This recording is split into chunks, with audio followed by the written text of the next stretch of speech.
जी अस्सलाम वालेकुम बेटे, कैसे हैं आप? ठीक हैं बेटे। हमने पहले प्रॉब्लम 5 कर ली थी, चैप्टर नंबर 2 के 9th क्लास फिज़िक्स है। आज हम कर रहे हैं प्रॉब्लम नंबर जो 6 है। ठीक है जी, पहले 5 कर लिए थे 9th क्लास के फ़िज़िक्स के, आज 6 करने जा रहे हैं। डेफिनेशन सबसे पहले समझते हैं, ये स्टेटमेंट समझते हैं क्या पूछ रहा है। A wagon is measured on moving the road with velocity of 54 kilometre per hour. कहते एक वैगन है, वो मूव कर रही है। अगर वो मूव कर रही है ना, तो इसका मतलब वो इनिशियल वेलोसिटी है। ठीक है, हमने वो इनिशियल वेलोसिटी लिख ली है कि हमारे पास जो इनिशियल वेलोसिटी डाटा में ये हमारे पास है। इनिशियल वेलोसिटी जो है हमारे पास ये 54 है किलोमीटर पर आवर। इसको मैंने मीटर पर सेकंड में कन्वर्ट करने के लिए ना जी 10⁻36 के साथ मल्टीप्लाई करना है। ठीक है, मीटर पर सेकंड आ गया। जब मैं ये मल्टीप्लाई करूँगा 10⁻36 के साथ, तो 54 मल्टीप्लाई बाई 10 540 आ गया और 36 आ गया। तो 36 पे 540 डिवाइड करें तो हमारे पास 15 मीटर पर सेकंड आ गया। आगे कहता है brakes are applied suddenly. Brake apply कर दी है। देखिए, अगर ब्रेक अप्लाई करेंगे तो गाड़ी रुकेगी, अगर गाड़ी रुकेगी तो फाइनल वेलोसिटी 0 हो जाएगी। और ब्रेक अप्लाई करते करते जो डिस्टेंस है वो 25 मीटर है। कहते हैं इसका एक्सेलरेशन फाइंड कर दो। मैं आप पहले बता रहा हूँ, इसका एक्सेलरेशन जो होएगा ना वो नेगेटिव होएगा। आइए अब प्रॉपर करते हैं। ले जी, इनिशियल वेलोसिटी थी हमारे पास, ठीक है, और इनिशियल वेलोसिटी के बाद हमने कन्वर्ट कर दिया इसको मीटर पर सेकंड में। डिस्टेंस हमारे पास 25 मीटर है और वी एफ 0 है। 0 कहाँ से आया? क्योंकि बॉडी रुक गई है। और फाइंड करना है acceleration according to the third equation of motion. अब लिख लें, ठीक है। तो हमारे पास थर्ड इक्वेशन ऑफ मोशन क्या है? 2s is equal to v f square minus v i square. A find करना है, 2s मल्टीप्लाई हो और उधर जाके डिवाइड हो गया। तो putting the values, V F की वैल्यू 0 है, माइनस 15 का स्क्वायर जो है वी आई की वैल्यू 15 है, 15 का स्क्वायर -2 to 5 आ जाएगा। और नीचे 2 इंटू एस की वैल्यू 25 है, तो ये -2 to 5 रह गया। अगर 50 को पर डिवाइड करें -2 to 5 को, तो 4-4.5 मीटर पर सेकंड स्क्वायर आता है। और आपको पता है एक्सेलरेशन का unit metre per second square होता है। ठीक है जी। अब ये माइनस क्यों आया है? याद रखिएगा बेटे, जहाँ पे एक्सेलरेशन नेगेटिव होता है, जिसको हम रिटार्डेशन कहते हैं, डी एक्सेलरेशन कहते हैं, अगर माइनस होता है तो वेलोसिटी बॉडी की डिक्रीज़ करती है। देखिए, उसने ब्रेक अप्लाई की है, गाड़ी रुकी है, गाड़ी रुकते रुकते जो है उसकी वेलोसिटी कितनी होगी? लास्ट पे 0 होगी।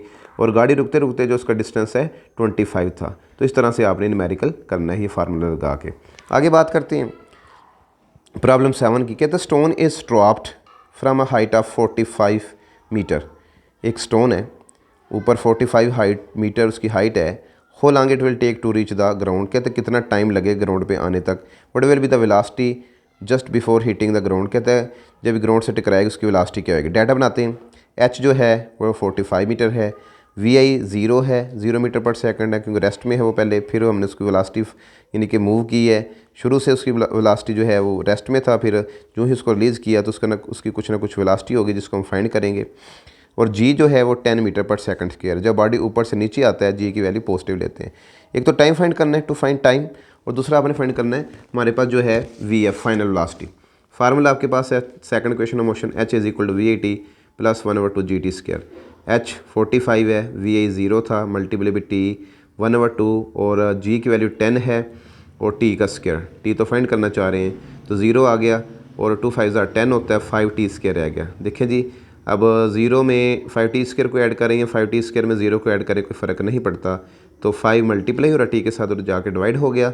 और डिवाइड होने के बाद अब देखें कि 9 रह गया और 9 का अंडर रूट हमारे पास 3 सेकंड आया। यानी कि 3 सेकंड बाद जो है ना टाइम, जो 3 सेकंड बाद जो आपके पास स्टोन है ज़मीन पे आके टकराएगा। फिर हमने वी एफ फाइंड करना है final velocity.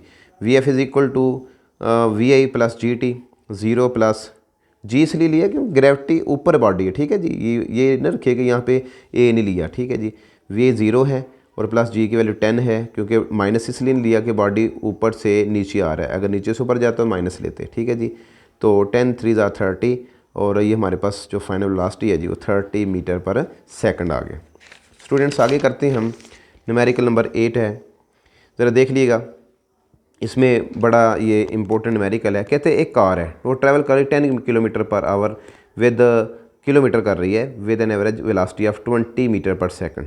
Then it travel in the same direction through diversion at an average velocity of 4 metre per second for the next 0.8 kilometre, determine the average velocity, जो total journey का जो है यानी कि total सफ़र का जो एवरेज वेलोसिटी फाइंड करनी है। बेटे इसमें देखें ज़रा डाटा मैं बनाता हूँ क्या है। देखिए सबसे पहले वो गाड़ी है ना 10 किलोमीटर का डिस्टेंस है, हमने मीटर में कन्वर्ट किया, किलो की वैल्यू 1000 लगाई और ये एस जो है S1 मैंने लेट कर लिया डाटे में। मुख्तलिफ मेथड आपको मिल सकते हैं, ठीक है जी। तो मैंने किलो की वैल्यू 1000 लगाई, 10 के साथ मल्टीप्लाई किया तो ये 10,000 आ गया जी मीटर। और V1 वेलोसिटी है, जिस वेलोसिटी से वो मूव कर रही है गाड़ी 20 मीटर पर सेकंड। एक तो आपने टी फाइंड करना है, यहाँ से T1 इसको कह लें, ठीक है जी। और ये हमारे पास है V = S/T, हमने फार्मूला पढ़ा तो T1 S1/V1। T1 की वैल्यू ये है और V1 की वैल्यू यानी 500 सेकंड में उसने ये जो है ना डिस्टेंस कवर किया। इसी तरह फिर कहते हैं यही उसी डायरेक्शन बॉडी जा रही है, लेकिन तब क्या है वेलोसिटी 4 मीटर पर सेकंड है, डिस्टेंस है 0.8 किलोमीटर, किलो की वैल्यू 1000 लगाई तो 800 मीटर आ गया V2। और अब T2 फाइंड करना है, वहाँ से T1 फाइंड किया था, अब T2 फाइंड करेंगे, ठीक है जी। T2 हमारे पास वही फार्मूला आ गया S2/V2, S2 हमारे पास 400 है, 800 है और V2 4 है, 200 सेकंड। अब हमने टोटल टाइम निकालना है। देखें जी पहले का जो टाइम आया था हमारे पास वो आया था 500 सेकंड, अब ये T2 आ गया 200 सेकंड। टोटल टाइम निकाला T = T1 + T2, तो 500 सेकंड + 200 सेकंड 700 सेकंड। ये तो हमने डिस्टेंस भी निकालना है, total distance S = S1 + S2, तो हमारे पास आता है 10,000 में 800 ऐड करें तो 10,800 मीटर आ गया। अब हमने एवरेज टोटल वेलोसिटी निकालनी है, ठीक है जी। ज़रा गौर कीजिएगा students, to find V find करना है तो S/T, S की वैल्यू हमारे पास टोटल डिस्टेंस है और T टोटल टाइम है, डिवाइड करें तो हमारे पास जो है एवरेज वेलोसिटी टोटल जर्नी की 15.4 मीटर पर सेकंड आती है। आगे बात करते हैं क्वेश्चन नंबर 9 की। क्वेश्चन नंबर 9 जो है इसमें स्टेटमेंट मैंने नहीं लिखी, तो मैं आपको बुक से देख के स्टेटमेंट समझाता हूँ कि स्टेटमेंट क्या है। सबसे पहले मैं आपको स्टूडेंट अक्सर कहता हूँ कि जब भी आपने उस न्यूमेरिकल करना है ना तो आपको स्टेटमेंट की समझ होएगी तो आप करेंगे। स्टेटमेंट देख लेते हैं, इसकी स्टेटमेंट क्या है जी। कहते हैं a ball is dropped from the top of tower, ऊपर से गिराया गया है एक बॉल को। The ball reaches the ground in 5 second, 5 second के बाद जो है वो बॉल ज़मीन पे आती है। Find the height of the tower and the velocity of the ball with which it strike the ground. आइए जी डाटा बनाते हैं। जो देखें ऊपर जो है वेलोसिटी जो है, रेस्ट में जब बॉडी है तो इनिशियल वेलोसिटी 0, टाइम 5 सेकंड है, जी हमारे पास 10 मीटर पर सेकंड स्क्वायर है ग्रेविटेशन एक्सेलरेशन। फाइंड करना अपने हाइट, टोटल हाइट, और हमारे पास जो है VF फाइंड करना है जिस वेलोसिटी से वो बॉडी आगे टकराता है। आए जी पहले फार्मूला लगा लें, फर्स्ट क्वेश्चन लग रही है VF = VI + GT। VI की वैल्यू 0 है, G की वैल्यू 10 है और T की वैल्यू 5 है। तो 10 × 5 = 50, 50 में 0 ऐड करें तो कोई फ़र्क नहीं पड़ता। तो VF हमारे पास जो है 50 मीटर पर सेकंड आ गया, जो कि उसने फाइनल वेलोसिटी पूछी थी। आगे मैंने H फाइंड करना है, बुलंदी फाइंड करनी है। VIT सेकंड क्वेश्चन में H हमारे पास देखें R है, VIT + 1/2 GT²। VI 0 है, मल्टीप्लाई भी 5 + 1/2 10, 5 का स्क्वायर, 2 × 5 = 10 हो गया, तो यहाँ पे 5 रह गया। 25 को 5 के साथ मल्टीप्लाई करें, हमारे पास 125 मीटर बनता है, ठीक है जी। आगे लास्ट न्यूमेरिकल बड़ा इंपॉर्टेंट न्यूमेरिकल है, इसकी भी स्टेटमेंट समझने की ज़रूरत है स्टूडेंट्स आपको। अगर आपको स्टेटमेंट की समझ आ गई तो आपको सब कुछ समझ आ गया, अगर आपको स्टेटमेंट की समझ नहीं आई तो आप न्यूमेरिकल नहीं कर सकते, ठीक है। इसलिए मैं अक्सर आपको कहता हूँ सबसे पहले आपने स्टेटमेंट समझनी है। कहते हैं cricket ball is not hit so that it travel straight up in the air, ऊपर की तरफ फेंका गया है। एन ऑब्जर्वर नोट्स, एक मुशाहदा करने वाला देख रहा है कि it took 3 second to reach the highest point, 3 second ये हाइस्ट पॉइंट पे जाने का लेता है। What was the initial velocity of the ball, initial velocity find करनी है। कहते हैं if the ball was hit 1 metre above the ground, कहता है अगर बॉल को 1 मीटर अबव ग्राउंड से हिट किया गया है, how height did it rise from the ground, तो आपने टोटल हाइट इसकी फाइंड करनी है। स्टूडेंट देखें डाटा आपने बनाया 3 सेकंड उसने लिए ऊपर जाने तक। VF ऊपर गया तो बॉडी वापस आया, VF 0 हो गया। G नीचे ऊपर जाने के लिए बॉडी जो है वो, हम जब कोई बॉडी नीचे से ऊपर जाता है G की वैल्यू नेगेटिव लेते हैं, और H1 है 1 मीटर, यानी कि ज़मीन से 1 मीटर बुलंदी पे। तो आपने 2 चीज़ें फाइंड कर दी, इनिशियल वेलोसिटी, दूसरा आपने टोटल हाइट फाइंड करनी ज़मीन से लेके। फार्मूला आपके पास मैंने लिखा हुआ है VF = VI + GT। VF 0 है, VI फाइंड करना है + GT, G -10 और इंटू 3 है, ये -30 उधर जाकर प्लस हो गया, तो वी जो है initial velocity 30 metre per second आ गया। अब आपने हाइट फाइंड करनी है। इसको मैं पहले यानी कि टोटल उसने पूछा, लेकिन हम पहले फाइंड करते हैं कि जो h2 है वो क्या है।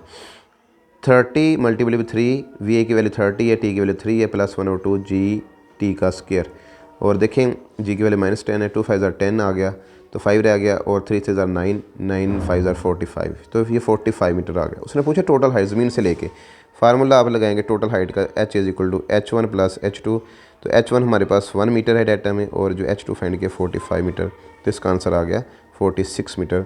तो स्टूडेंट्स ये था हमारे पास प्रॉब्लम 6 to 10। अगली वीडियो के लिए हमारे चैनल को सब्सक्राइब करें और बेल के बटन को दबा दें। शुक्रिया।